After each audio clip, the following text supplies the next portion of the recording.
Salut, c'est Michel. Aujourd'hui, une vidéo pour vous parler de la Tesla et de la recharge avec l'abonnement Tempo de chez EDF.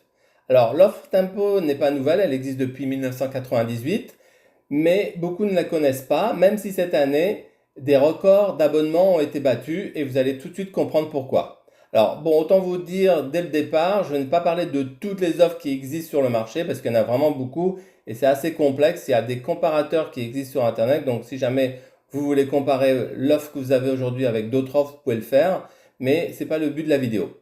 Alors, commençons par le début. Le plus important dans votre abonnement est le prix de l'électricité que vous allez payer tous les mois et il est exprimé avec un prix au kilowattheure. Et cela, peu importe votre fournisseur. Chez EDF, au 1er février 2024, il existe 3 tarifs d'électricité sur le tarif réglementé. Le premier abonnement, c'est l'abonnement option de base. Le deuxième abonnement, c'est les heures pleines, heures creuses. Et le troisième abonnement, c'est celui qui nous intéresse dans cette vidéo, c'est l'abonnement Tempo.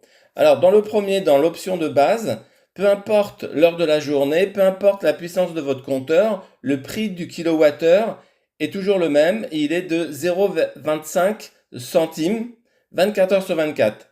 Alors, je vais le laisser afficher, comme ça on va pouvoir comparer par rapport à l'autre offre. Donc dans l'abonnement, donc le deuxième abonnement, l'abonnement heure pleine, heure creuse, vous avez deux tarifs, un pour les heures pleines et un pour les heures creuses. Donc c'est les heures creuses, donc qui sont souvent durant la nuit, qui est le moins cher. Alors les heures creuses ont lieu 8 heures par jour. Donc le plus souvent c'est entre 21h30 et 7h30, mais d'après ce que j'ai lu sur le site EDF, ça peut varier d'une région à une autre. Donc je vous laisse vérifier sur le site EDF par rapport à l'endroit où vous vous situez. Le prix du kilowattheure en heure pleine est de 0,27 centimes, puis il est de 0,20 en heure creuse. Alors juste pour rappel, juste avant, on était à 0,25, donc en heure pleine, on est tout petit peu plus cher que le premier abonnement. Mais par contre, en heure creuse, c'est là que ça nous intéresse, on est moins cher. Donc on est à 0,20 au lieu de 0,25. Et c'est là qu'il y a un intérêt pour les voitures parce que souvent on charge durant la nuit et là on est moins cher, donc ça peut être intéressant. Alors il faut faire attention parce que le prix de l'abonnement heure pleine heure creuse est un peu plus cher que l'option de base, donc à vous de calculer si c'est rentable pour vous, mais je pense que ça l'est. Pour l'option de Tempo, c'est un peu plus compliqué car vous avez 6 tarifs, mais vous allez voir, c'est assez simple à comprendre. Alors vous avez le prix heure pleine qui sont là par contre fixes pour tout le monde. C'est de 6h à 22h, c'est l'heure pleine. Et vous avez les heures creuses qui sont de 22h à 6h du matin, donc plutôt la nuit. Mais vous avez aussi 3 couleurs et un tarif par couleur. Alors le tarif le moins cher, c'est la couleur bleue, avec un prix au kilowattheure qui est de 0,12 en heure creuse et 0,16 en heure pleine. Donc vous voyez par rapport au 0,27 ou 0,25 de tout à l'heure, on a une remise vraiment importante. Alors ça fait une remise environ de 40% pour les heures creuses et 44% en heure pleine. C'est quasi moitié prix. Donc c'est là qu'il faut charger votre Tesla car le tarif est le moins cher et de préférence la nuit. Alors le tarif bleu est pour 300 jours par an, donc c'est la majorité de l'année. Ensuite, vous avez la couleur blanche qui reste un tarif toujours avantageux avec un prix au kilowattheure qui est lui de 0,14 en heure creuse et 0,18 en heure pleine. Donc vous voyez, on est toujours en dessous des 0,25 du premier abonnement, mais on est un tout petit peu plus cher que les jours bleus, mais bon, cela représente quand même une économie de 30% pour les deux plages horaires. Le tarif blanc concerne 43 jours par an. Même si la couleur blanche est un peu plus chère que le bleu, cela reste toujours intéressant et moins cher que le tarif de base ou de deuxième abonnement heure creuse, heure pleine. Bon, le dernier tarif, c'est la couleur rouge. On a parlé de la couleur bleue, on a parlé du blanc, il manquait plus que le rouge. Alors, c'est là que les bonnes nouvelles s'arrêtent. C'est le tarif le plus cher. Il est 3 fois plus cher en heure pleine que le tarif de base. Donc, on passe à 0,75 € du kilowattheure, donc 3 fois plus, en heure pleine. Par contre, la bonne nouvelle, c'est qu'en heure creuse, il reste très raisonnable. On est à 0,15 en heure creuse, ce qui veut dire qu'on est un peu plus cher que le blanc, un peu plus cher que le bleu, mais on reste quand même sur un tarif qui est très raisonnable en heure creuse. et ça fait quand même une économie de moins 25% par rapport au tarif de base. Alors vous avez compris, en heure pleine, donc les rouges, il faut faire votre possible pour consommer le moins possible car la facture peut vite grimper. Alors le but d'EDF de faire ça, c'est d'inciter les personnes à moins consommer certains jours, et souvent ce sont les jours de grand foie où la demande est le plus importante. Mais la bonne nouvelle, c'est qu'il n'y a que 22 jours par an où il est possible d'avoir des jours rouges. Donc, ça fait pas vraiment beaucoup de jours. Moi, personnellement, je suis chauffé au gaz. Donc, jour rouge ou pas jour rouge, ça fait pas une grande différence pour moi. On fait comme d'habitude. On évite de charger la voiture durant la journée. Donc, on privilégie le soir où on décale un jour moins cher. Sinon, on utilise tout pareil, le four, la télé, les plaques, enfin tout pareil. Pareil, le sèche-linge ou lave-linge, si vous pouvez décaler, vous décalez. Sinon, vous décalez pas. C'est pas des durées très importantes, donc ça va pas faire. C'est pas comme si vous allez charger votre voiture pendant 10 heures. Donc voilà. Donc nous, ça change pas grand-chose pour nous. Par contre, si votre chauffage est électrique, c'est là que ça peut faire très mal, puisque si dans la journée vous avez besoin de chauffer, bah, ça va consommer l'électricité et là, ça va être au tarif 0,75 quoi.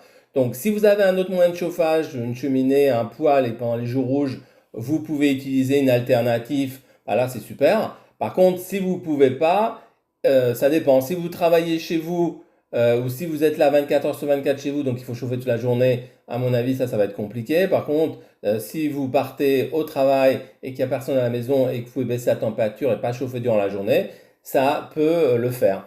Là, il y a un calcul à faire, je ne peux pas vous dire, ça dépend. Je regardé dans les forums, il y a des gens qui sont chauffés à l'électricité et qui disent que en faisant attention, ils y arrivent.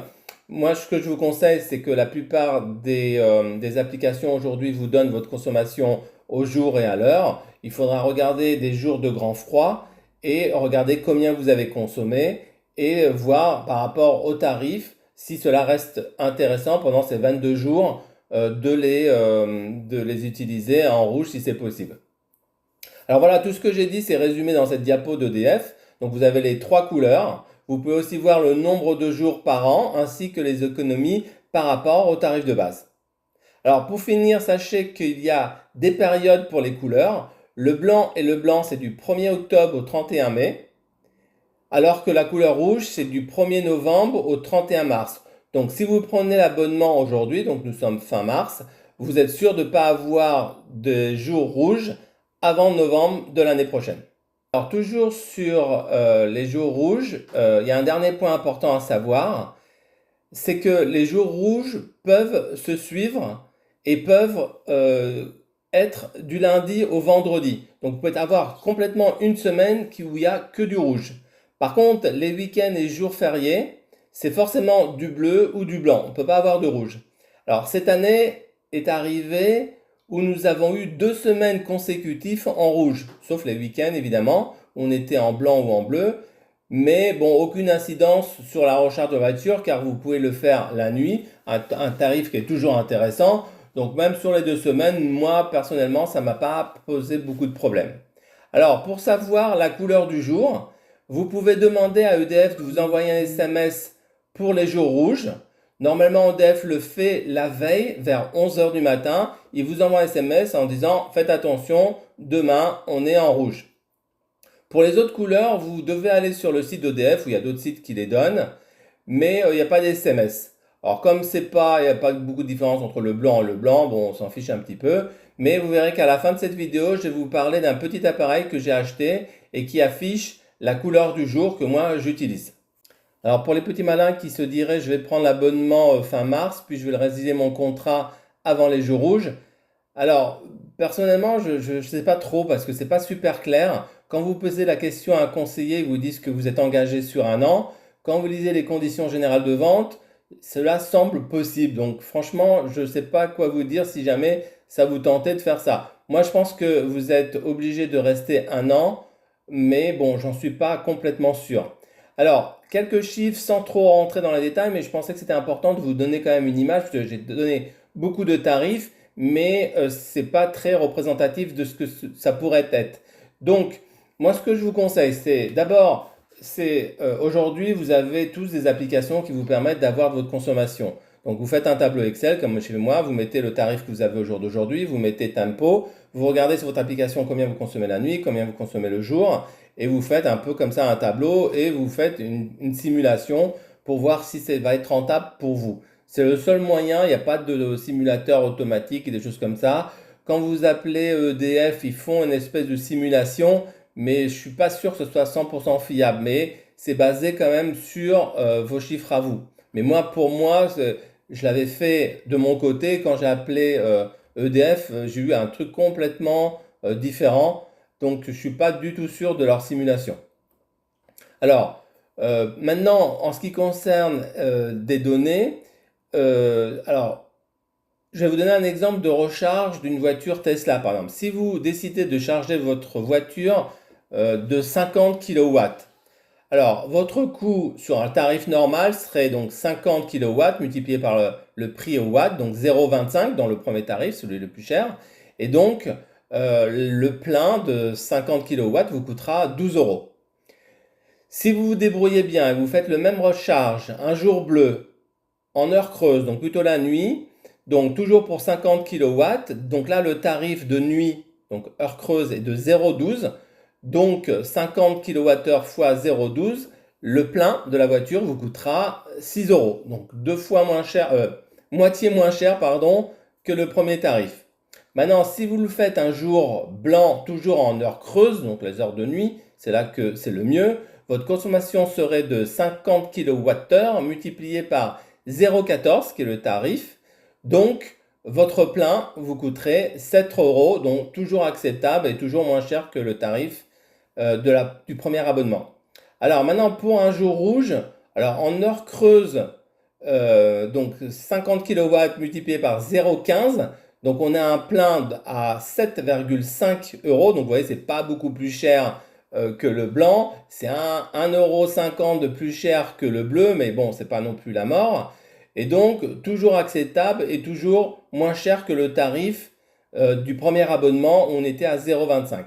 Par contre, si vous le faites un jour rouge, alors là, c'est là que ça fait mal parce que le jour rouge en heure pleine, vous êtes à 0,75 euros du kilowattheure. Si vous multipliez par 50 kWh, donc le plein va vous coûter 37,50 €. Donc super cher. Donc vous voyez, donc si vous vous arrangez, en tous les cas pour la Tesla, à le faire un jour bleu ou un jour blanc, et même un jour rouge, mais de nuit, vous êtes toujours gagnant sur cette recharge. Un autre exemple que je voulais partager avec vous, donc c'est une simulation d'un appareil qui consommerait 1 kWh 24 heures sur 24 pendant un an. Donc là, si on prend le tarif tempo, donc je suis obligé de découper ça donc en couleurs évidemment. Donc on a 300 jours de bleu, 43 jours de blanc et 22 jours de rouge.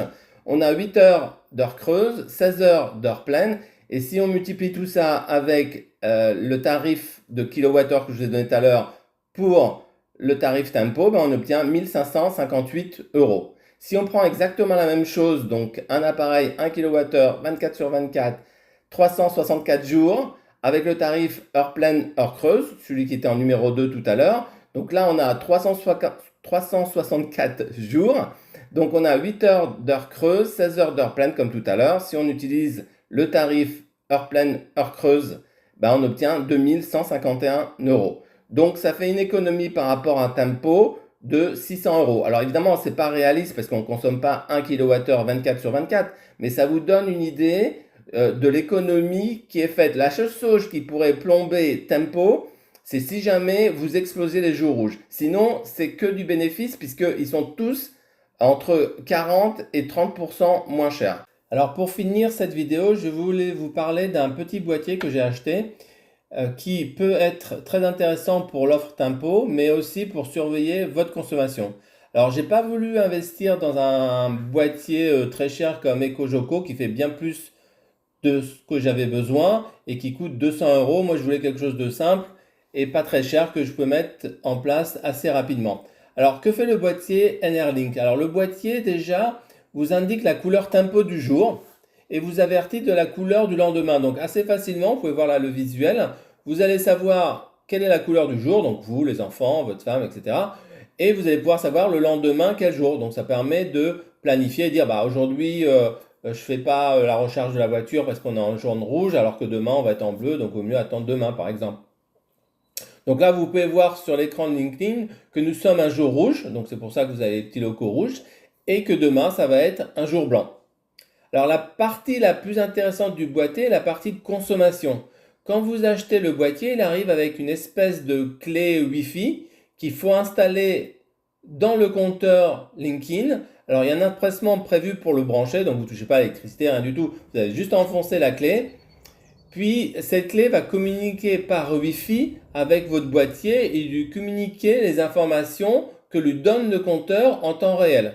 Alors la distance entre la clé et le boîtier, il ne faut pas que ça dépasse 10 mètres, il me semble. Donc moi par exemple, elle est à l'extérieur, je dois avoir à peu près dans les 10 mètres et bon, ça passe sans aucun problème.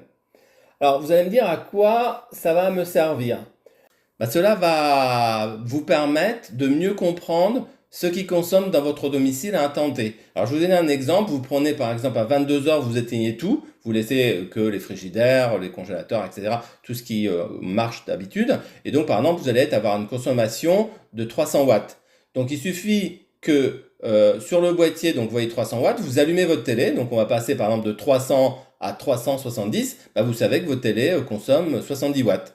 Pareil, vous pouvez faire l'inverse, ça veut dire que vous revenez à 300 watts et tout d'un coup vous éteignez votre box et vous allez voir, vous allez passer de 300 à 270, vous savez que votre box consomme 30 watts. Alors ce qui est pratique avec le boîtier, c'est qu'il peut fonctionner sur batterie et donc vous pouvez vous déplacer avec. Donc par exemple, vous allez à côté de la box, vous allez à côté de votre ordinateur ou à côté de votre télé, vous n'êtes pas obligé de courir pour voir de combien vous êtes passé. Donc c'est assez pratique. Donc il est quand même fait pour fonctionner sur secteur, puisque l'autonomie est quand même petite, il y a une toute petite batterie dedans, mais quand même, vous pouvez vous balader avec et regarder ce qui consomme le plus.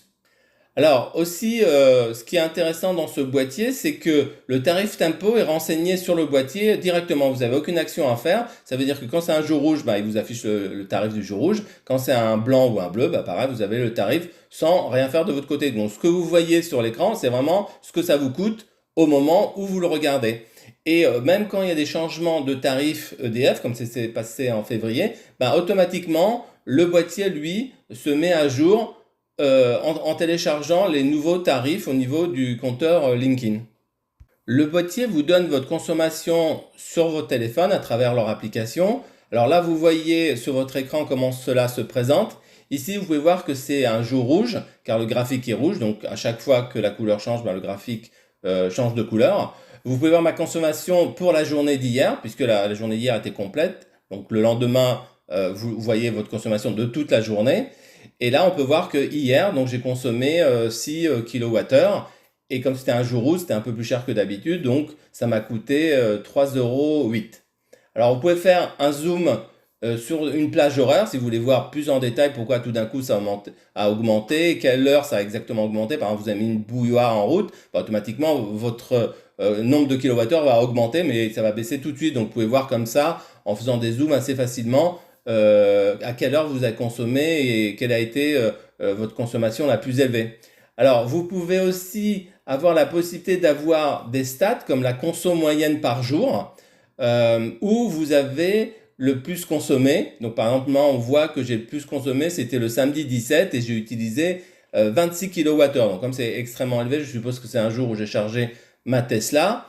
Mais voilà, vous pouvez voir le jour où vous avez le plus consommé dans le mois. Vous avez aussi ma conso mini, donc le jour où j'ai le moins consommé. Vous avez ma conso en veille, donc quand il n'y a rien qui est branché, que les appareils qui sont en veille. Et un truc qui est intéressant aussi, c'est vous pouvez voir la puissance maximale que vous avez utilisée pendant le laps de temps que vous avez mis le boîtier en route. Et c'est là que vous pouvez voir que par exemple, vous avez peut-être un abonnement à 12 kVA, alors que vous dépassez jamais les 9 kVA. Et donc, vous payez un abonnement pour 12 kVA pour rien, puisque 9 kVA pourrait vous suffire. Et juste à titre d'indicatif, dans l'abonnement Tempo, la différence entre un 12 kVA et un 9 kVA, c'est environ 40 €, parce que le premier, il est à 233, l'autre, il est à 193, donc ça fait 40 € d'économie que vous pouvez faire sans rien faire. Donc, ça vous rembourse quasi le boîtier juste en surveillant votre puissance, puisque en fait EDF, quand il vous donne eux, ils se basent sur le nombre de mètres carrés, sur le nombre d'appareils que vous leur décrire, et ils ont une formule, et vous disent, bon, il faut 12 kVA, mais en fait, ils n'en savent rien, et même vous n'en savez rien, parce que c'est difficile à calculer la puissance dont vous avez besoin. Mais là, il suffit de laisser, alors moi je dirais au moins 6 mois pour voir, mais si vous avez besoin de 9 kVA, aucun intérêt d'avoir 12 kVA d'abonnement, ou même au-delà, hein. Alors il y a vraiment beaucoup de choses dans ce petit boîtier. C'est vrai que le premier mois, on a tendance à regarder dans tous les sens, les graphiques, etc. Après, on se calme et on regarde plutôt la consommation en temps réel et de temps en temps, on regarde un graphe quand on est intéressé par un jour en particulier. Il existe aussi une interface web qui fait exactement la même chose que l'application du téléphone, mais sur votre ordinateur. Alors l'avantage de faire sur l'ordinateur, c'est que c'est plus grand et des fois, c'est vrai quand on veut voir un peu plus en détail certains graphiques, c'est quand même plus pratique de le voir sur un grand écran. Alors sur le boîtier lui-même, vous pouvez voir, on voit l'heure, on voit la température de la pièce. Complètement à gauche et en haut, vous pouvez voir la puissance du signal vers la clé installée dans votre compteur Likin. Donc c'est ça qu'il faut surveiller si jamais vous dépassez les 10 mètres ou si vous avez un mur en béton. Donc il faut quand même qu'il y ait une réception assez bonne. Complètement en haut à droite, vous avez la réception du Wi-Fi de votre box. C'est à travers le Wi-Fi, donc Internet, qui communique avec l'application, mais aussi met à jour le boîtier si c'est nécessaire et aussi récupère les tarifs si jamais les tarifs ont changé. Vous pouvez voir votre consommation en temps réel, donc ça, c'est à mon avis, c'est la partie qui m'a intéressé le plus, c'est de voir combien je consomme à un temps donné et, comme je l'avais vu tout à l'heure, faire des mesures. Vous avez également la consommation sur la dernière heure, la consommation de la journée, votre consommation de la semaine, du mois et de l'année. Là, c'est vraiment complet. Vous pouvez aussi mettre un seuil. Donc le seuil, ça sert à quoi? C'est de dire, par exemple, ma moyenne, c'est 20 kWh par jour. Je ne dépasse jamais 20 kWh. Si jamais je dépasse 20 kWh, c'est qu'il y a un problème et je voudrais être averti. Et donc là, vous mettez un seuil et si jamais vous les dépassez, vous dites que vous avez dépassé votre seuil. Pour le prix du boîtier, donc le boîtier est vendu 99 €, mais on l'obtient assez facilement à 59 € car il y a une prime CEE. Donc c'est une prime certificat éco-énergie. Donc vous n'avez rien à faire, mais vous avez juste à répondre à quelques questions sur leur site et ils vont vous dire à quoi vous avez droit. Donc ils vous demandent, enfin je ne me rappelle plus des informations exactes, mais ils vous demandent quelques informations et ils vous disent, bah voilà, vous avez le droit. Donc a priori tout le monde l'obtient vers les 59 €. Donc à mon avis, vous ne devriez pas avoir de mal à le voir. J'espère que cette vidéo vous a plu et qu'elle va vous permettre de faire quelques économies. Tous les chiffres que j'ai donnés, c'est en centimes d'euros et pas en euros. J'ai dû faire l'erreur une ou deux fois. Et aussi, c'est hors abonnement. Les abonnements, je ne les ai pas rajoutés dedans parce que ce serait trop compliqué. Il est plus facile de calculer en kilowattheure. N'hésitez pas à vous abonner à ma chaîne pour connaître mes prochaines publications. Un pouce, ça fait toujours plaisir de voir que les vidéos plaisent. Je vous dis à bientôt et soyez prudents sur la route.